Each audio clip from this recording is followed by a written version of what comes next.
If you own a home in Tucson, chances are your property made more than you did last year. House prices continue to skyrocket and curiosity is growing over this criminal investigation, but few details have been released. Their surveillance of a homicide suspect turned into a high-speed chase, ending in a police shootout in this quiet residential neighborhood. The border is opening nearly 2 years after it closed in March 2020. The closures have been absolutely crippling for businesses, but there are still several others. For example, the recent police shooting of Daunte Wright, and that leads advocates to believe that there's still a lot of work that needs to be done. The winds are continuing to push the flames away from these homes. Right now, where those officers are being treated. Hannah, what's the latest? Dan, like you said, both law enforcement officers are here at Banner UMC tonight. We're told by the Drug Enforcement Administration that their agent is fighting to live. When Gabby Giffords walked across the stage, everybody got up and started cheering.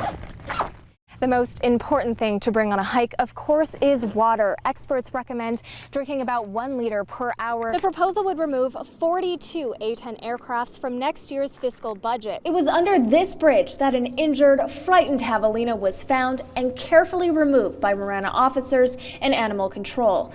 You hear the crickets, and then out of nowhere, someone like that just comes and starts screaming. So,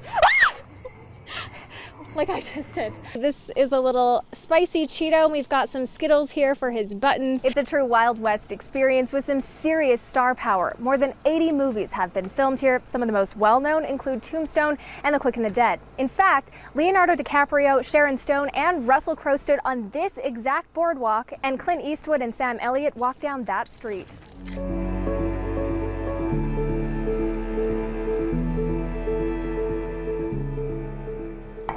When we last sat down with Ina Kekilova, she was brimming with despair. Like, you feel so helpless. Another department. Her home is a lot louder these days. And Ina can't stop smiling. Yeah, it's the only thing that keeps her occupied is like a little song. Yeah. And now she has American songs. Now the wheels on the bus go round and round. The whole family knows that song. Ina's son Amen, daughter-in-law Anastasia, and brand new granddaughter Jasmine were living in a southeastern city of Ukraine when Russian troops invaded. They hid in an underground train station for 8 hours while bombs rained down. The family fled in the first week of the war. There is no way back. Their hometown is occupied right now. Ina worked relentlessly to expedite her family's petition with no success. So when the Uniting for Ukraine program was established this spring, she immediately applied. And after overcoming several hurdles, the family was reunited in southern Arizona. It's worth it. At least we know they are safe. Overwhelmed by the chance to hold her youngest granddaughter, while another, who turns 13 this month, is still living in Ukraine. Art sometimes expresses what words cannot. This is war through the eyes of a child. And your granddaughter draws this, and yeah, it's just sad. Little Jasmine is also the face of the innocent caught up in a brutal battle. Jasmine now waves a new flag. As Americans celebrate freedom this week, Ina reminds Southern Arizonans that Ukrainians are fighting for their independence. Every day kids are dying, and elderly people who cannot escape. The people of Ukraine needs help from the world. Hannah Tiede, KWLD News 13. He had to have been hit right as he came through here. It's a day Doug Levy will never forget, becoming a witness to a truck versus bicycle collision in downtown Tucson. His body was not moving, but his screams were piercing. The cyclist Mark Ludi was training for El Tour de Tucson when he was struck. I was traveling up Broadway. Honestly, that's kind of all I remember. The hit had to have propelled his body 3 to 3.5, maybe 4 lanes of Broadway traffic. Ludi was rushed to a nearby hospital in critical condition. I think it had something to do with the lung collapse. I required a blood transfusion. He suffered a severe brain injury and had to be intubated, but miraculously, Ludi pulled through. His path to recovery was not easy, though, and a critical part of it was his dream race partner, his bike. I did get it back. It was not in wonderful condition, as you can imagine. So he poured money and countless hours into rebuilding it. It meant something to me because I felt like we both survived and we were both still going to race again.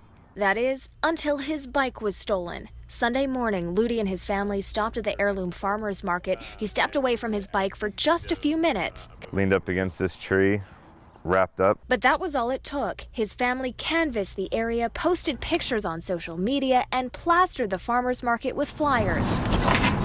Ludi is desperate to beat the odds once more so he can race in Altour. It's the finish line.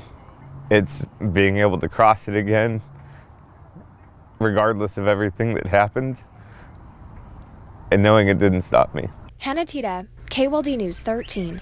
In the quiet community of Picture Rocks, one busy bee stands out. Well known to neighbors and nearby critters, Frank Taylor is the type of person that always carries dog food with him, even though he doesn't have a dog. I feed the doggies in my neighborhood. It's here at the Skyrider coffee shop next to the Marana Airport. Frank can often be found grabbing a 6 a.m. coffee or meeting someone for lunch. Do you remember how you met him? Sitting right there at the end of this counter. A conversation between strangers led to a fast friendship. Kay Kineski can't think of a better example of someone who goes out of his way to help those around him. I know a lot of people, and I know a lot of good people, but I think he's just at the top of the list. At the age of 74, it seems the retired carpenter never really hangs up his tool belt. From building a ramp for a neighbor in a wheelchair, to constructing a deck for another, to working on a church roof high up in the rafters, Frank has a hand in just about everything. I do 2 a day, 1 in the morning, 1 in the afternoon. He reupholstered the chairs at Skyrider, all 60 of them. Frank also helped house struggling families through Habitat for Humanity and recently took up a new skill, sewing, to make blankets for children. All this work done with a smile and a sense of humor. He never takes a dime and shies away from thanks. I tell him, I'm so tired, and then I think, oh my goodness, you're 10 years older than me, and he just, from 4:30 in the morning till whatever he's asked of, he's there. Perhaps a better question is not how Frank does it all, it's why.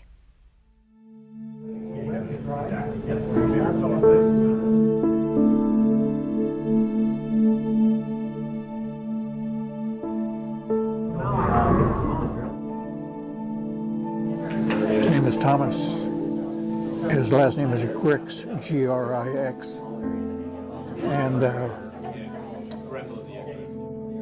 I remember that he was looking forward to going to Hawaii to see his wife. Frank is a Vietnam veteran. While serving overseas as a Green Beret, he was supposed to go out on a routine patrol one day when his friend, Thomas Grix, snagged his spot. Thomas never made it home. I think of Thomas every day. When somebody saves your life and it causes their death, how much is that worth? So when you look at yourself in the mirror in the morning and you say, well, am I a good man? Am I worthy? The answer is no. So he walks in faith. I pay forward, I guess, what God has given me as a talent. Frank now giving one more thing, some wisdom. If we meet the needs of our brothers and sisters, then it's a better place to live. Hannah Tiede, KWLD News 13.